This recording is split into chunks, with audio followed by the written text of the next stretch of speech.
I first came across you when I heard about MindLab, and I thought, wow, what's this? This thing that seems to be the first government innovation agency.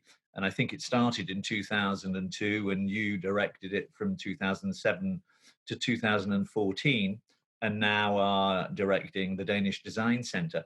But let's just forget that for the moment, because I'm really interested in who you are. So my mother is Danish, and my father was American until he immigrated. He met my mom at university where he was teaching, and she was a student. And so then he stayed, and they got married and had me and my brother.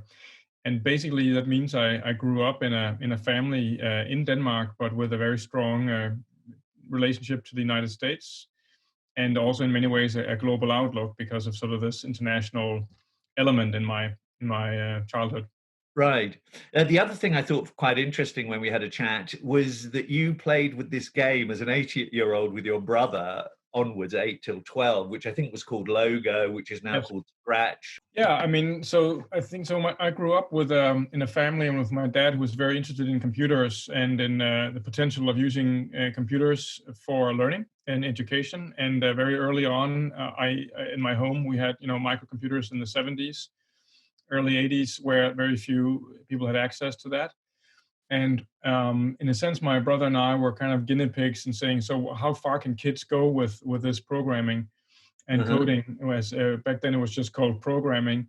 And uh-huh. I learned how a visual language could be a learning vehicle and could be a way to combine mathematics of computer software with sort of creativity and creation. You also said you were very active in democratic movements and so on. Can you just say a few words about that? Yeah, so when I graduated from high school and also started university was in the early 90s when the Berlin Wall came down and the Soviet bloc collapsed. And I started studying political science, and I was really interested in the changes in the world going on, at a time which was in many ways very optimistic. And country after country looked to democracy, looked to the European Union. And so, as a leader in one of the student unions, national student unions in Denmark, I was the international secretary, and for a couple of years, I worked very extensively with young people, students in the Baltic states, especially on sort of how to build democratic youth Uh-huh. organizations and student organizations. And I think so for me, that period all had to do with change. It also had to do with actually building organizations and creating something better. Then you went to Ramboll, which is a very well-known, perhaps the biggest Danish consultancy, and you obviously learned various things there. You were talking about the analytical skills and the rigor and so on. Just tell me a bit about the good side and perhaps what else you thought about the Ramboll experience. I got to know the company by being actually an editor for them, and I've always loved writing, and so I actually was first an editor of the company newsletter, and later on became an intern, and then became a consultant. One of the lessons from that period was what does it mean to create a good organization? And sometimes consultancies are known for being ruthless and up or out systems and extremely hardworking. And we did work hard, but it was a company that cared for people and that had quite a balanced work life, that also was concerned with the bigger things around creating maybe a more sustainable society.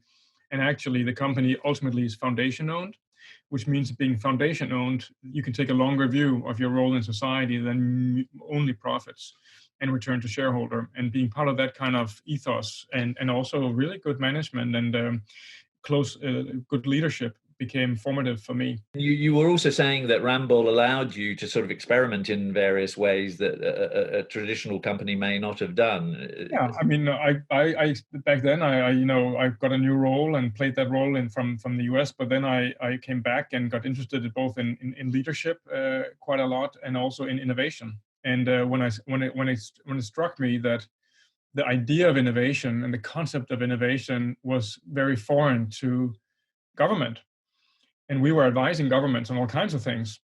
I thought, Yeah. well, that should be a business area. Why don't we work with that, and why don't we study it and build it and propose it and so on. So I did a piece of research within Ramboll back in 2005, which basically was the foundation for my career today, because I studied within the company how our clients saw the idea of innovation in government, and we Uh-huh. published a report on that we self-published and financed. And then shortly after that, there was an opportunity to join to lead MindLab, and suddenly I thought, well, now it's time to try something different. And I remember when I was being recruited that someone, a director, told me, this may not pay as much as you get paid in the private sector going forward, but this is your opportunity to kick ass. And I was All like, right. all right, that's a pretty proposition. I'll go with that. So MindLab was conceived as a platform for creativity within the Ministry of Business, and it was Yeah. conceived to sort of provide a different kind of power into creative policy making, and also actually underpinning project work, which was very new in ministries at that time. So I have a lot of respect for the individuals who conceived originally in 2001, 2002, when it was launched, of MindLab. It became sort of a supporting or facilitating body for project work across the ministry, and also introduced at least degrees of graphic design and sort of uh, Uh-huh. creative work. However, the notion of being user-driven or citizen-centered was not really there yet. And when I came or was recruited, it seemed the model had run out of steam after the first couple of years of sort of enthusiasm. And also the idea that MindLab was in a big way a creative space, or a physically creative space that looked and felt very, very different than the rest of the ministry, but maybe not as much a space that was very sharp on terms of methods and tools and approaches. So I Uh-huh. felt that all of that was something I could bring in. In your work at MindLab, are there a couple of projects you particularly remember or are proud of, or sort of emblematic? I think we did two projects early on that became pretty formative, and where we learned a lot, but also became pretty iconic for us. One was very citizen focused, because the Ministry of Employment quickly became a partner, and we worked with how injured workers in Denmark experienced their case management, and spent a lot of time with workers themselves, video Uh-huh. filming their experience, interviewing them, and sort of really creating very powerful insights that challenged the agency for injured workers to transform its services, and rethink how it dealt with their cases, and how it dealt with the outcomes, which were very, very legal at that time, but where they realized that there was also the question of leveraging the empathy with their experience, and getting people back to work and rehabilitating people. One of the words we haven't used yet, although it sort of seems to be embedded in everything you're doing, is design thinking, and you've described that very sharply.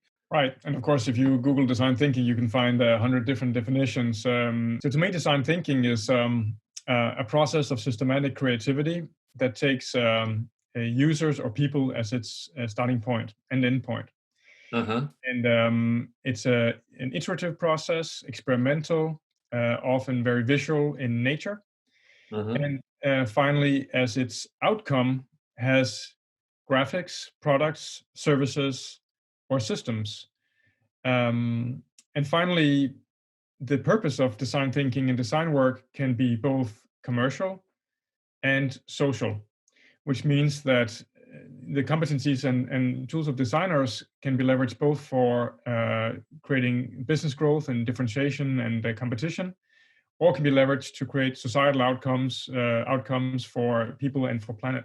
Just a quick detour that I'm hearing that in the United States these days, where there's more at stake right now than the coronavirus, but a very big societal discussion on race and equality.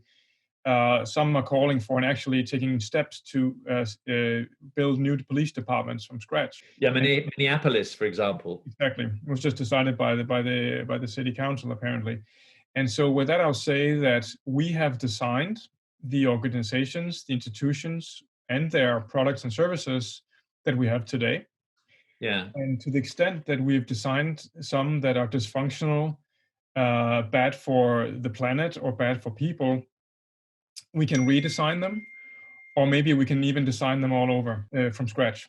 And so my interest these days is, and my experience is that as we did at MindLab, there was a lot of redesign, a lot of taking something that's already there in terms of services for Mhm. citizens, regulations, so on, and looking at how can we improve them through citizen insights and design methods and design processes, to a point where I think that some of our institutions and some of our sectors, in not least in the public sector, might be ready for a new design, or Yeah. what is also called idealized design, which means how would you design it again Yeah. if you didn't have all the legacy and the Yeah. history? What if?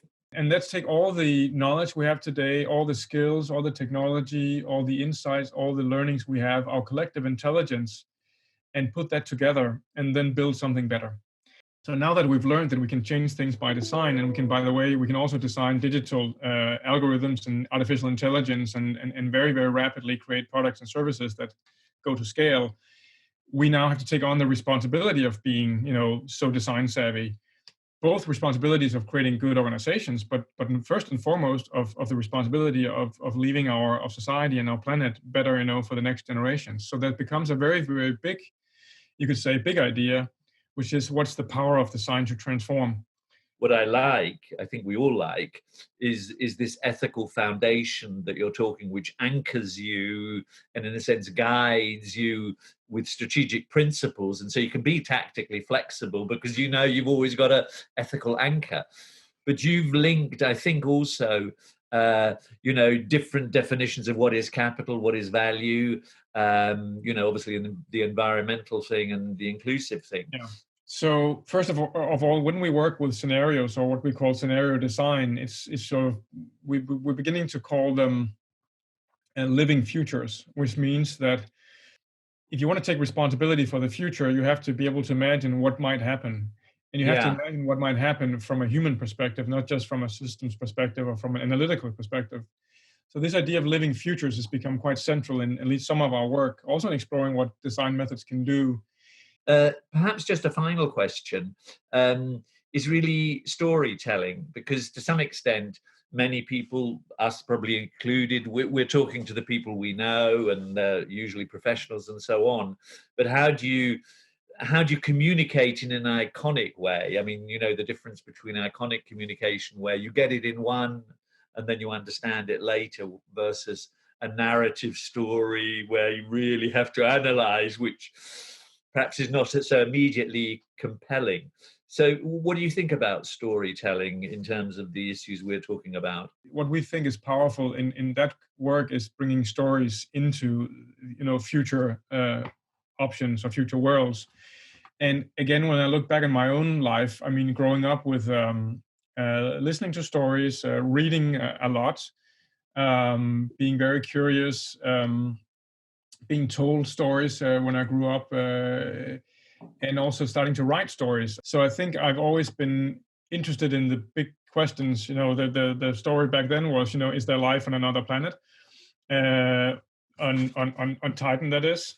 Yeah. And was that plausible? Maybe slightly back then. And today, that storytelling is a highly powerful way to galvanize and motivate both those you want to affect, which are outside of my organization today, but also internally in bringing meaning and sense making to what you do. And I think we can always get better at it. I wouldn't presume that I'm the best storyteller in this field, but we try. And I think there are still a lot of very, very important stories to explore and to tell as the world evolves. And I love taking part in that. You've got a book there. Show me. So I actually have two. So I wanted to show this one, which is the sort of the book that's been maybe the one best known that I wrote on leading public sector innovation and how to use design and co-creation in that context. And I think of it because one of the reviews it got back when it was published was from a professor, I think it was in Canada, who wrote, after a very, very long review, he said, "I'm not sure I agree with everything this guy, Christian, is saying, but he surely seems to believe it himself." And I saw that as a pretty positive review, actually, because I mean, at least he believes that I believe it, and I think the force of that, of believing and insisting on a better world and how you might create it, I think has quite some merit, and that's probably what my job is about.